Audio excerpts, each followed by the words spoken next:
and temples, watching and guarding the sacred fires that burn upon the altar of humanity. They are the purified ones who have renounced the life of this sphere in order to guard and protect the flame, that spiritual principle in man now hidden beneath the ruins of his fallen temple. The mysteries of antiquity have seemingly perished.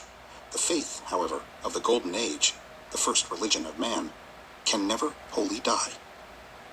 As we think of the nations that are gone, of Greece and Rome, and the grandeur that was Egypt's, we sigh as we recall the story of their fall, and we watch the nations of today, wondering which will be the next to draw its shroud about itself and join that great ghostly file of peoples that are dead. But everywhere, even in the rise and fall of nations, we see through the haze of materiality the figure of justice. Everywhere we see the principle of fulfillment. The altar of the everlasting one is lifted up in the midst of the world. A great hand reaches out from the unseen and regulates the affairs of man.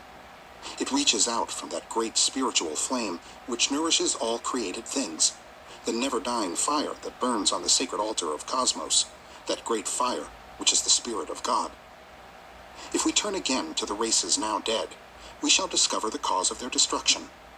The light had gone out. When the flame within the body is withdrawn, the body dies.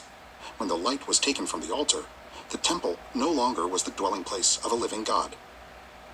Degeneracy, lust and greed, hates and fears crept into the souls of ancient Greece and Rome, and black magic overshadowed Egypt. The light upon the altar grew weaker and weaker. The priests lost the word, the name of the flame. Little by little the flame flickered out, and as the last spark grew cold, a once mighty nation was extinguished, buried beneath the dead ashes of its own spiritual fire. But the flame did not die. Like spirit, of which it is the essence, it cannot die, because it is life, and life cannot cease to be. In some wilderness of land or sea it rested once more, and there again arose a mighty nation around that flame. So history goes on down through the ages.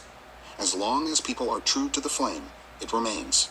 But when they cease to nourish it with their lives, it passes on to other lands and other worlds.